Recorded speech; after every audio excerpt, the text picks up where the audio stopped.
G'day guys, Dom here with your daily dose of knife porn, or in this case, ring porn apparently, as cheesy as that sounds. Finally got this batch finished up. These are ring orders from about late October, and before that. So I got all 8 done. I finished them up like legit half an hour ago, so all done. Definitely happy to have these out of the way, because they've been taking a while. Anyway, so we have rings all nicely done up, and what I've started doing with these is actually getting them machined by a buddy of mine. So he'll turn these up and I'll basically get these blank rings off him with the sizes already done, just needing textures and smoothing out and colors and all that, which is all the stuff I do in-house. And the result is that these have a really nice fit on them, and they have probably the nicest like feel out of every ring I've done yet. The edges inside here are nicely radiused and smoothed off. The outside, like around the edge, is nicely smoothed off. We get a really nice pattern on these as well. So the pattern, all that, and all the smoothing and stuff I do in-house. I carve them out myself, which is the main reason they take forever, because doing textures like this in titanium can take quite a while. So they're all unique. They've all got their own little hand-grained little pattern in there. And then I do the color on them, and I just brush the peaks real nice. So you have that really cool effect where it kind of exaggerates the pattern. And the anodizing on this is fairly durable. It's stronger than just like an electro-anodizing. I do it with heat, so it's a little bit tougher. At least it's harder to grind out and remove, I've found. So yeah. Just run through these all real quick. They're pretty much the same, besides, you know, obviously the difference in textures and stuff. So yeah, got a whole bunch done. I'll be dropping these off Monday, and I'm pretty sure the woman at the post office is going to hate me for that, because I'm going to have damn near 13 parcels altogether, so that could be interesting. But anyway, so yeah, that's that done. Next up, bit of a work in progress, we have brutes. Now, I did show these on Instagram yesterday. I got them all finished up. And in the past, I did brutes out of really thick 154cm. And I thought I might just do a real quick batch out of AEBL and a lot thinner. So these are 1/8 inch thick. And I did some really nice hollow grinds in these. And I gotta say, hollow grinds are pretty much my new favorite when it comes to grinds to do. They're so satisfying to do, and you get that really nice shimmer in the light. So what I'm thinking is, when I get these all sold up and I get a bit of money from these, I reckon I'm going to probably order a couple more hollow grinding wheels, because I definitely want a 12-inch hollow grinding wheel. And I also want maybe a 4-inch, so I can get a really nice small hollow grind when I need it. And maybe a radius platen of some sort, because I'm so addicted to this grind right now. Basically everything's getting hollow grind.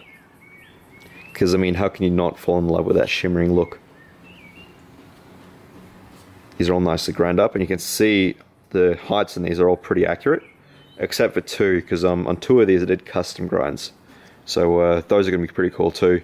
You can see these 2 here are custom grinds, so that's a chisel grind, and this one here is going to be a slicer grind. So yeah, definitely really excited to do these. These are going to be sweet. They've got nice thin hollows on them, so they can be great slices. And with a thinner steel and all the pocketing, sorry, all the cutouts here to reduce weight, they can be some really nice little easy to carry fixed blades. So really pumped to get these things done. Almost can't wait to get them heat treated and all that. So this is the knife I showed in the video, not yesterday, a couple days ago. But anyway, so yeah, I did a video on this the other day, putting serrations in this bad boy. And apparently serrations are very controversial. I got a whole bunch of dislikes very quickly, because if you put serrations in anything, apparently you're the devil. And if you're wondering why I serrated them, it's mostly just boredom. I get bored really, really quickly, and serrations are a great way to kind of mix things up a bit every now and then. Plus, it's something a lot of makers don't do. It helps me kind of stand out a bit. But yeah, this thing is just ridiculously aggressive on that edge. It's scary sharp. So this is actually the cloaker design, or at least it started out as a cloaker. But I kind of messed up the shape, so I just went nuts and reshaped the whole thing. And I've fallen in love with this shape. I reckon I've got to actually redesign this a little bit and actually make a knife very similar to this as one of my standard models, because that's that's just such a beastly shape. You've got so much belly on this, and that spine, I love those curves on the spine. So yeah, this is almost certainly going to be a full-on model in a few months. Next time I get stuff water jet cut, I'll probably get something along these lines cut out. But yeah, besides the actual design of this, we have belt finish satin on this.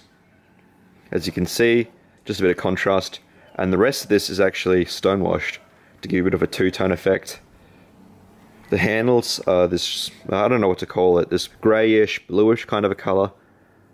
I picked some up at a show a while back, and it's one of my favourite colours of G10. You don't really see a lot of it, and it works really well with black. So I've got the black liners in there. It's all been bead blasted, and we've got this really nice little random texture on there, just done with a small wheel.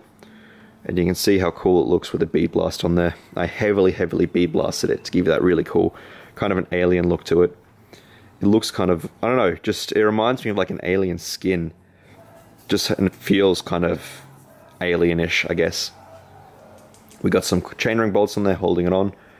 Yeah, you can kind of tell it's an older blank of mine, because the newer styles I almost never do chainring bolts because they're a demon. They have all sorts of issues with them, and the amount of work and bullshit you have to go through to actually get these things to work on a knife, it's insane. And they're also very hard for a client to maintain. If you buy this knife essentially and you want to take it apart, you got to email me and I'll basically walk you through taking these things apart, because it's a little bit weird what's going on under the scales in here. So yeah, that's that one done. Nice little knife. And I did a taco sheath for this, which I'm kind of on a taco sheath kick right now because it's a lot more compact, and yeah, I'm quite enjoying them recently. And you still get that really nice retention, no rattle, rock solid. So that's that one. And next up we have this guy. So this is a harpy, and it might be the last harpy I do. I'm kind of, I don't know, I kind of got excited about harpies very quickly, and then I made 3 of them and then got bored. Anyway, so this one here, first thing you'll notice is we've got that crazy compound grind. So that's a 10-inch reel right here, a flat grind tip, and a flat grind swedge. Now you might ask yourself, why would I do this? And really, mostly to show off. It's a very impressive looking grind, and I love the effect of it. It just looks super gnarly. That little sort of hook shape up here on the flat. This thing's also just screaming sharp. And it is chisel grind to give me that really nice, you know, deep defined grind. And also, fuck doing that on both sides. I don't think I could do that yet. That's something I want to do next year. I want to work on doing symmetrical V grinds on both sides. That would be, not symmetrical V grinds, symmetrical compound grinds on both sides, because I reckon that would be just beastly.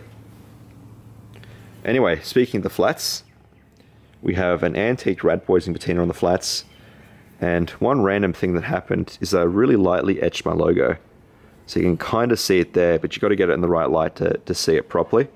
But if you look at it this way, I don't know if the camera's going to pick it up, but if you get the right angle, you can kind of see the logo in there. It's just a nice subtle way to put your mark on something. Onto the handles, we have black G10, red liners, classic combo, and it's a damn nice combo, which is why so many people use it. And then sort of a, I don't know, line, texture, pattern thing. It's essentially just straight lines that I carved in with a wheel, and then heavily bead blasted it to give you again that really cool effect on it. Definitely liking this one. And hardware, we've also got two-toned hardware, so I used black bolts, and then I brushed the top of them with a 320 grit abrasive, which matches the bevel here.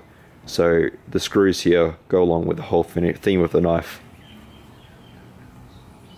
Paracord lanyard, and a definitely nice size on this one. It's a bigger knife. I typically make small knives, as a lot of you guys know, so this is on the large side for one of my knives. So it's that, and also taco sheath again. And let me tell you, getting a knife to work with a Kydex sheath with this type of grind, it's difficult. I had to make a bit of a spacer in here to fill up the hollow grind so it wouldn't snag on that little lip right there. But works nicely, no rattle, ain't gonna fall out. So yeah, that's pretty much it, guys. Really happy with how these came out. This one especially, it's got to go be a full-on model. Anyway, thanks for watching, guys, and I'll see you on the next video.